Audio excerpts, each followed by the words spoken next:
Hi hello வணக்கம். எல்லாரும் எப்படி இருக்கீங்க? நாங்கள் ரொம்பவே நல்லா இருக்கோம். இன்னைக்கு நம்ம வீடியோவில் என்ன பார்க்க போகிறோம்னா, வடிவேல் காமெடியில் சொன்ன மாதிரி எப்போ பார்த்தாலும் இட்லி வடை பொங்கல் அப்படின்ற மாதிரி வடை வீடியோ ஸ்நாக்ஸ் வீடியோவை பண்ணியாச்சு.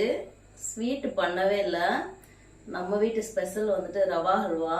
பெரியவனுக்கு ரொம்பவே பிடிக்கும். சரி, இன்னைக்கு ஒரு ஸ்வீட் பண்ணி கொடுத்துடலாமே பசங்களுக்கு அப்படின்னு சொல்லிட்டு வந்தாச்சு.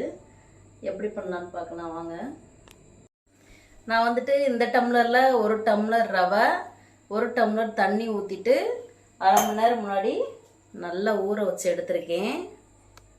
சூப்பராக ஊற வச்சு எடுத்திருக்கேன். நல்லா ஊறிடுச்சு. இதை நல்லா பிசைஞ்சு விட்டு அப்படியே வடிகட்டி பால் எடுத்துக்கலாம். இன்னும் ஒரு டம்ளர் தண்ணி ஊற்றிக்கலாம். தண்ணி ஊற்றிட்டு அதே டம்ளரில் ஒரு டம்ளர் தண்ணி ஊற்றிட்டு நல்லா பிசைஞ்சு பால் எடுத்துக்கலாம். எக்ஸ்ட்ரா ஒரு டம்ளர் தண்ணி ஊற்றிட்டு நல்லா ரவையை பிசைஞ்சு விட்டுட்டு ஃபுல்லாக வடிகட்டிட்டோம். இதில் நமக்கு 2 டம்ளர் பால் கிடச்சிருக்கு. அடுத்து என்ன பண்ணலான்னு பார்க்கலாம். இதில் 1 டம்ளர் ரவை போட்டிருந்தோம் இல்லையா, 1.5 டம்ளர் சுகர் போட்டுட்டு 1 டம்ளர் தண்ணி ஊற்றிட்டு கொதிக்க விட்டுக்கலாம். இந்த டம்ளரில் 1 டம்ளர் தண்ணி விட்டுட்டு நல்லா கொதிக்க விட்டுடலாம். சுகர் வந்துட்டு தண்ணி கரைஞ்சிட்டு நல்லா கொதிக்கட்டும். அதுக்குள்ளே நம்ம ஹல்வாவுக்கு தேவையான கலர் ரெடி பண்ணிக்கலாம். சுகர் வந்துட்டு ஒரு 2 ஸ்பூன் போட்டுட்டு கேரமலைஸ் பண்ணிக்கலாம். ப்ரௌனிஷாக வரும். நம்ம வந்துட்டு கலர் வந்து கேசரி பவுட்ரு அந்த மாதிரி கலர் கொடுக்கல, நேச்சுரலாக கலர் கொடுத்துருங்களாம் ஹல்வாவுக்கு. அதனால் இதை நல்லா கேரமலைஸ் பண்ணிக்கலாம். நம்ம வந்துட்டு உங்களுக்கு இஷ்டம்னா கேசரி பவுட்ரு கூட உங்களுக்கு பிடிச்ச கலர் கொடுத்துக்கலாம். அந்த மாதிரி கொடுக்க வேணாமே, நேச்சுரலாகவே கொடுத்துக்கலாம் அப்படின்ட்டு நான் வந்து இது கேரமலைஸ் பண்ணுறேன். நல்லா அப்படியே ப்ரௌன் கலர் ஆனவுடனே அந்த தண்ணி கொதிக்கிறதுல அப்படியே ஊற்றிக்கலாம். சுகர் நல்லா கேரமலைஸ் ஆயிடுச்சு. நல்லா ப்ரௌன்ஸாக வந்துடுச்சு. இது அப்படியே அந்த இதில் ஜீனி கொதிச்சுட்ருக்குல அதில் ஊற்றிக்கலாம் கலருக்காக. சுகர் நல்லா கேரமலைஸ் ஆயிடுச்சு. அது வந்துட்டு ரொம்ப நேரம் கொதிக்கணும்னு தேவையில்ல. சர்க்கரை லைட்டாக கொதி வந்தாவே போதும். இதை போட்டுக்கலாம். இந்த ஸ்டேஜில் நம்ம எடுத்து வச்சுருக்க பாலை ஃபுல்லாக ஊற்றிடலாம். இந்த ஹல்வா பண்ணுறதுக்கு ரொம்பவே பொறுமை வேணும். கண்டிப்பாக ரொம்ப நேரம் கிளறிக்கிட்டே இருக்க மாதிரி இருக்கும். இது கொஞ்சம் கொதி வந்தோடனே அப்படியே லோ ஃப்ளேமில் வச்சிடணும். வச்சுட்டு கிளறிக்கிட்டே இருக்கணும். குறைஞ்சது 20 நிமிஷம் 25 நிமிஷமாவது ஆகும். இதுக்கு இந்த பால் வந்துட்டு கொஞ்சம் வற்றி வரட்டும், நான் காமிக்கிறேன். அந்த ஸ்டேஜில் நான் காமிக்கிறேன் உங்களுக்கு. கரெக்டாக 10 நிமிஷம் ஆச்சு. நான் சொன்ன மாதிரி இது ஹல்வா பண்ணுறதுக்கு ரொம்ப பொறுமை வேணும். 20-25 நிமிஷம் ஆகணும். அதோட அடுப்பை விட்டு போகக்கூடாது. கை விடாமல் கிளறிக்கிட்டே இருக்கணும். மற்ற சமையல்னா அப்பப்போ வெளியில் போயிட்டு ஃபேன் காத்துல உட்காந்துட்டு வருவோம். இப்போ பாருங்கன்னே கை விடாமல் கிளவும் எந்த அளவுக்கு வேர்த்து இருக்குன்னு பாருங்க. வாங்க என்ன ஸ்டேஜில் இருக்குன்னு சொல்லிட்டு பார்க்கலாம். 10 நிமிஷத்துக்கு அப்புறம் ஹல்வா என்ன ஸ்டேஜில் இருக்குன்னு. இந்த ஸ்டேஜில் தான் இருக்குது. இன்னும் கொஞ்சம் கெட்டியானவுடனே நெய் ஊற்றிக்கலாம். நெய் ஊற்றிட்டு முந்திரி பருப்பு வறுத்து போட்டு கிளறிட்டே இருந்தால் அந்த சட்டியில் ஒட்டாமல் வரும்போது ஹல்வா ரெடி ஆயிடுச்சுன்னு அர்த்தம்.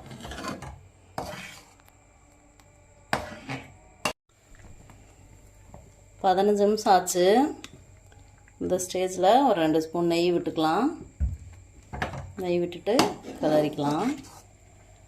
கொஞ்சம் திக்காக 1 ஸ்பூனாக நெய் விட்டு கிளறணும்.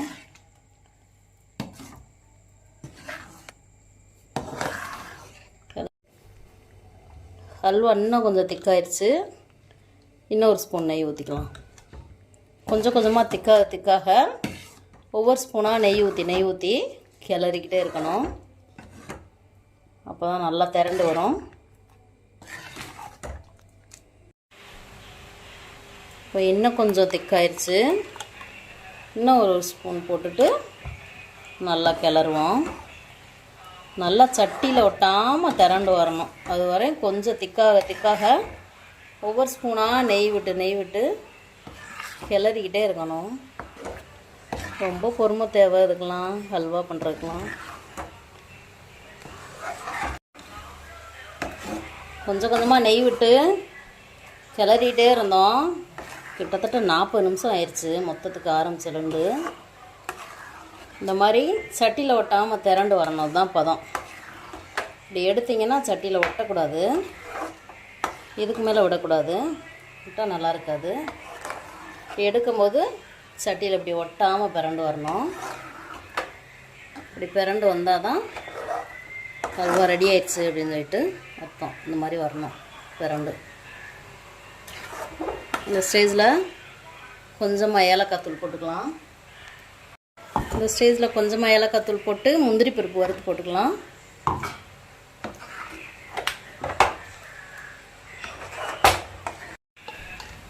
ஒரு 3 டேபிள் ஸ்பூன் நெய் விடுறேன் நான். நெய் விட்டுட்டு லைட்டாக செவந்தவுடனே கல்வாவில் போட்டுக்கலாம். அப்படியே போடுறதுனாலும் போடலாம், நெய்யில் வறுக்காமல். உங்கள் ஆப்ஷன் தான் அது. சும்மா போட்டாலும் நல்லாயிருக்கும், நெய்யில் ரோஸ்ட் பண்ணி போட்டாலும் நல்லாயிருக்கும், போட்டுக்கலாம். ஏலக்காய் தூள் போட்டாச்சு, முந்திரி பருப்பு வறுத்தாச்சு, அதையும் போட்டுக்கலாம். போட்டு நல்லா கிளறிக்கலாம். முந்திரி பருப்பு வறுத்து போட்டாச்சு. இதுதான் பதம். இப்படி கரண்டியில் சுற்றி விட்டிங்கன்னா சட்டியில் ஒட்டக்கூடாது. இந்தா கரண்டிலையும் ஒட்டக்கூடாது, சட்டிலையும் ஒட்டக்கூடாது. திரண்டு வந்துடணும். இதுக்கு மேலே விட்டிங்கனாலும் ஜவு மிட்டாய் மாதிரி ஆயிரும். அடுப்பு ஆஃப் பண்ணிக்கலாம். நேச்சுரல் கலர்லேயே திருநெல்வேலி அல்வா கலர்லேயே வந்துடும். சுகர் கேரமலைஸ் பண்ணிங்கன்னா பாருங்கள், சுத்தமாக சட்டியில் ஒட்டலை, கரண்டிலையும் ஒட்டாது. வேறு லெவலில் அல்வா ரெடி ஆயிடுச்சு. இப்போ வந்துட்டு ஆனுவல் லீவ் விட்டாங்க பிள்ளைங்களுக்கு. இந்த மாதிரி நிறையா ஸ்வீட்டு, ஸ்நாக்ஸு எல்லாமே நம்ம உங்கள் கையாலே செஞ்சு கொடுத்துட்டு பிள்ளைங்கள சாப்பிட விடுங்க. நல்லா என்ஜாய் பண்ணி சாப்பிடுவாங்க. ஓகே, போதும். அடுப்பு ஆஃப் பண்ணிக்கலாம். ஹல்வாலாம் பவுலில் போட்டு நம்ம சாப்பிட ரெடி ஆகிக்கலாம். எப்படி ஒட்டாமல் விழுகுதுன்னு பாருங்கள். சூப்பராக. இப்படி ஒட்டவே கூடாது, கரண்டிலையும் ஒட்டக்கூடாது, பவுல்லையும் ஒட்டக்கூடாது. இப்படி விழுகணும். சாப்பிட்டு பார்த்துட்டு எப்படி இருக்குன்னு சொல்கிறேன். ஹல்வா கொஞ்சம் ஆற வச்சுட்டு ரொம்ப வேர்ச்சா அப்படியே ஒரு 10 நிமிஷம் ரெஸ்ட் எடுத்துகிட்டு வந்துட்டேன். இப்போ நம்ம சாப்பிட்டுக்கலாம்.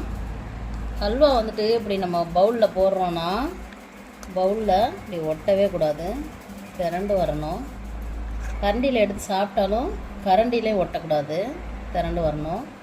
அதுதான் ஹல்வா பதம். எப்படி இருக்குன்னு சாப்பிட்லாம். சாப்பிட்டு பார்த்து சொல்கிறேன். நான் சாப்பிட்டு பார்த்து சொல்கிறேன். ரொம்ப வேர்த்தனால கொஞ்சம் நேரம் அப்படியே போயிட்டு ரெஸ்ட் எடுத்துகிட்டு வந்தாச்சு.